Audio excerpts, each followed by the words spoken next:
Hello everyone, welcome to Diplomatic Briefing. Recently, aside from the leaders' phone call, there has been another political interaction in China-US relations. For the first time in 6 years, a delegation of US Congress members, including both parties, visited China. The delegation was led by Adam Smith, the Democratic leader of the House Armed Services Committee. Chinese Premier Li Qiang met with the delegation. During their time in Beijing, the delegation also met with Chinese Vice Premier He Lifeng, who is in charge of negotiations with the US, as well as Foreign Minister Wang Yi, among others. Notably, they also had a rare exchange with Chinese Defense Minister Dong Jun. It can be said that this visit by the US House delegation to China was quite substantial, with face-to-face exchanges taking place across several key areas of China-US relations. The engagement on economic, diplomatic, and especially military issues highlights the fact that the US political establishment truly does not want to have a direct military conflict with China. When meeting with the delegation, Foreign Minister Wang Yi said that their visit to China could be described as a good thing that came after many twists and turns, and also as opening a window for China-US exchanges. Wang Yi said that this visit helped to build a foundation of understanding and trust, explored the beginnings of cooperation, and created momentum for the future. He emphasized that China's doors are always open and welcomed more US congressional members to visit and exchange ideas. He also described this group of lawmakers' visit as a true ice-breaking journey, expressing hope that the trip would help the US side accurately understand China and ultimately find the right way for the two major powers to coexist on this planet, benefiting both peoples, countries, and contributing to world peace. It is worth noting that after meeting with Defense Minister Dong Jun in Beijing on September 22nd, Smith and his delegation stated that as China's military strength continues to grow, the United States and China should strengthen communication to avoid bigger problems from arising. At the press conference, Smith also pointed out that China is the fastest growing country in terms of military power and nuclear capabilities, while the United States possesses the world's most powerful military and the largest arsenal of weapons. He said that if we cannot regularly communicate about each other's capabilities and intentions, we will not be able to understand one another. If greater problems arise due to misjudgment and misunderstanding, it would be very dangerous. NBC reported on the 23rd that not long before Smith made these remarks, China held a military parade showcasing its military strength and advanced weaponry. Smith added that it is logical for China to want a strong military to safeguard its own interests, but now the sheer scale of China's military means it needs to engage in more dialogue with other major military powers to avoid potential conflicts. He also said that with the rapid development of technologies such as artificial intelligence and cyberspace, the risk of misunderstandings between China and the United States regarding each other's capabilities is even greater, especially on the issue of nuclear weapons. Now is the time to start a dialogue on this to ensure mutual understanding between China and the United States and to avoid falling into any form of conflict, Smith emphasized. They saw that American ships and aircraft were too close to Chinese ships and aircraft. China and the United States need to have better dialogue to resolve these conflicts. According to the Ministry of National Defense, Dong Jun pointed out in the meeting that he hopes that all American congressmen will eliminate interference and constraints and take constructive and pragmatic measures to contribute positively to improving the relationship between the two militaries and promoting bilateral relations between China and the United States. The report of the American broadcasting company NBC said that the US side emphasized the importance of strengthening communication between the Chinese and American militaries to avoid misunderstandings and conflicts. They believe that the US-China conflict should not be "it is inevitable" that China also believes that strengthening communication is the right approach. To sum up, the national defense strength demonstrated by China after September 3rd has indeed caused some American politicians to reassess their attitude towards China. They have not changed their anti-China or pressure China strategy, but have faced reality and realized that the United States has no confidence in a military conflict with China.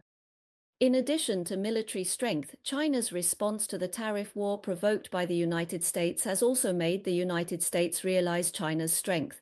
A Bloomberg report on September 23 pointed out that in the past 5 months, even in the face of high pressure from the United States, China's export engine remains unstoppable, heading toward a record-breaking one.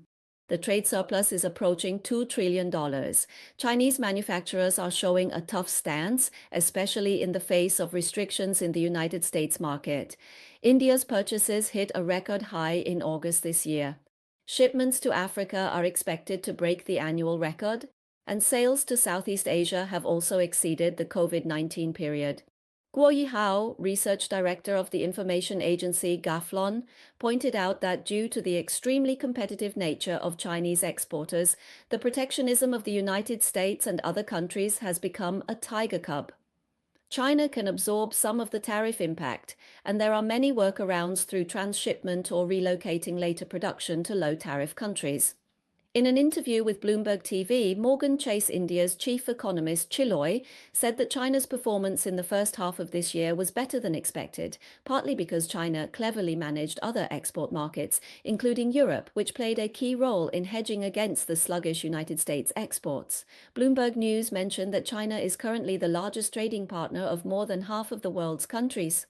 So far this year, only a few countries, such as Mexico, have followed the United States and publicly taken measures against China, proposing tariffs of up to 50% on Chinese products, including automobiles, auto parts, and steel. The report said that many of the countries involved in the Trump-Trump conflict have been involved. Countries mired in tariff negotiations seem reluctant to engage in trade conflicts with China, the world's second-largest economy, at the same time. This gives China some leverage in United States tariff negotiations. Bei Duo, deputy director of the China Research Department at Street Dragon Boat, said that the mild response of most other countries may be influenced by the ongoing United States negotiations. Some countries are reluctant to be seen as the driving force behind the destruction of the global trade system. Some countries may be holding back on tariffs in order to negotiate concessions with the United States. Consequently, South Africa's trade minister suggested avoiding punitive tariff shifts on Chinese autos to encourage greater investment. Chile and Aguascalientes have quietly imposed targeted fees on low-priced Chinese imports. Although Brazil briefly considered more drastic measures, it granted a tariff-free window this summer to Yadi, China's largest electric vehicle manufacturer, to expand its domestic production capacity. Meanwhile, China is also using diplomatic channels to sternly state its position on tariffs and trade issues. Earlier this month, at the virtual summit of state leaders, China called for a joint fight against protectionism. At the same time, a spokesperson for China's Ministry of Commerce warned Mexico on September 12 that China does not want to see bilateral economic cooperation affected by this. China hopes Mexico will think twice before acting. China will take necessary measures based on the actual situation and firmly defend its legitimate rights and interests. Bloomberg News cited an example in its report, saying that although the increase in exports to Vietnam over time indicates that some goods originally shipped to the United States or other regions are being redirected to circumvent Trump's tariff barriers, this is only part of the reason. Demand for China's leading high-tech products has driven recent export flows. Increased sales in wealthy markets such as Europe and Australia also indicate that China has found new buyers, and the example of India shows this. How Trump's disruption of the global trade order has, in fact, brought new opportunities for China. Last month, China's exports to India reached a record $12.5 billion, which is mainly because Apple and its suppliers are accelerating the shift of iPhone production capacity from China to India. However, these companies still mainly rely on components and modules produced in China. According to data released by the Chinese side, in July this year, Chinese companies exported nearly $1 billion worth of chips to India, as well as tens of billions of dollars worth of mobile phones and accessories. This has made it likely that export figures will surpass last year's record. So far this year, China's export value is almost equivalent to the total export value for the entire year of 2021. The depreciation of the renminbi against the euro and the US dollar has also brought a significant advantage to China. Macquarie Bank previously estimated that the real effective exchange rate of the renminbi is at its lowest level since December 2011. The Federal Reserve's interest rate cut this month may further drag down the US dollar and even lead to a depreciation of the renminbi, thereby boosting global demand and enhancing the competitiveness of China's exports. So just as Trump arrives and global trade is lamenting and turning chaotic, even though the United States and Canada have imposed punitive tariffs and various bans to suppress and restrict China's electric vehicle exports, China's electric vehicle exports continue to grow strongly. In the first 7 months of this year, the total value of electric vehicles exported by Chinese car companies such as BYD, Hozon, and Xpeng exceeded $19 billion, remaining on par with the same period last year, even though the European Union had already imposed additional tariffs on China in October last year. Europe remains the largest market. Yulof from Absolute Strategy Research believes that China's efforts to seek markets outside the United States have put many countries in a more advantageous position. His analysis suggests that China's exports to the United States and to BRICS countries are now roughly equal, each accounting for about 50%. This means that a large volume of products no longer purchased by the US can be redirected to other markets. China has already demonstrated its ability to enter new markets and gain market share, and this trend is likely to continue. Yulof believes that China, this year, during the Lunar New Year period, exports will not contract.